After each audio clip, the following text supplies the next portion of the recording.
Hello and welcome to the eSporter, the place for all your latest scoops on esports.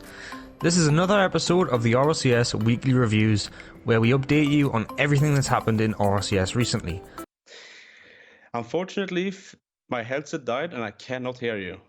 First up is Sonics vs Cloud9. Sonics went 2-0 up in the first two games of the best of three, and Cloud9 just looked like they were going to play as bad as they did at the beginning of the season. Then, something must have changed because Cloud9 came out swinging in the third and fourth game to make it 2-2 despite some lag issues from Torment. Then, they called up the OG, Fireburner, to sub in for Torment for one of the most exciting games of the season, where Cloud9 managed to actually pull off the reverse sweep against Sonics. Next was Space Station just proving themselves as a consistent top team in NA right now, beating Rogue in a 3-0 sweep, which means that Rogue can no longer be in a playoff spot to go to LAN. Sonics looked quite solid despite the loss to Cloud9, however Flight just really didn't make it very hard for Sonics in this series, where Sonics managed to beat them 3-1. Cloud9 is back, baby. Massive 3-0 sweep for Cloud9 against Ghost, who look like one of the best teams in the league right now. Still a lot for Cloud9 to do, but they could definitely clinch a good spot in the league if they keep performing as well as they have been lately. Reddles is basically just dragging Gyro and AJ through their games at the moment. It should have been an easy win for the Knights over E-United, but if it wasn't for Reddles, they could have easily ended up losing against E-United. The score ended up being 3-2 in the end. NRG and G2 were up next. G2 managed to go 2-0 up despite some pretty bad and uncharacteristic misses from JNAPs. These misses started reducing the pressure for NRG in the third game and gave them a lot of open nets, which allowed NRG to reverse sweep them. The NA player of the day was, of course, Fireburner. There's not much to say about this player of the day. Probably one of the most legendary subs in RLCS history. Does he actually deserve player of the day? Probably not, but I still wanted him to get it. Next up was EU with Dignitas and Endpoint first. It was a pretty decent performance from Endpoint, but they're just clearly not able to compete with the current Dignitas team, who is just looking better and better every week.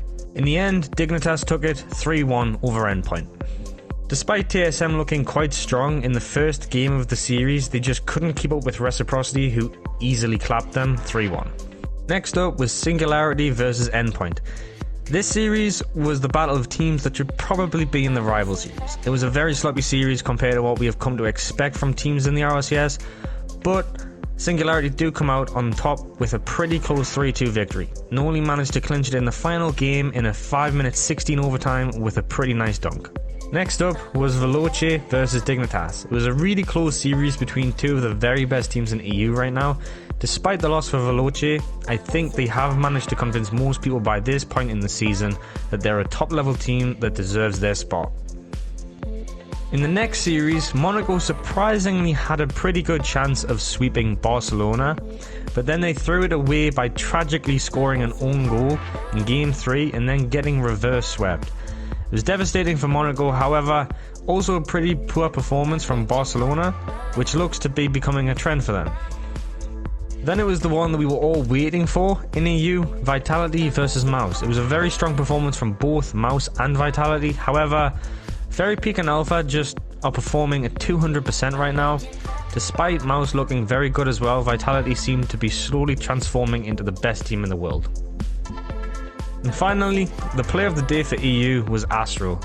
For just his incredible mechanics all the way through the season so far, this guy just doesn't stop. It's leaderboards time, and let's start with North America as always. It's getting hotter and hotter, the fight for the first place in North America, with 4 teams fighting for it. Space Station Gaming, Sonics,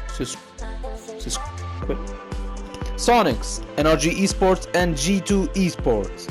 A lot of changes as you can see, but not for you Flight, I'm sorry. Still in the last place, whoops. All of the top 4 teams in NA are looking very, very solid, and it's open for all sides to win this regional championship. Flight and Rogue have a game next week, which is going to be very interesting because it's going to be the last week in RLCS, and then we're going to see who's going to get automatically relegated.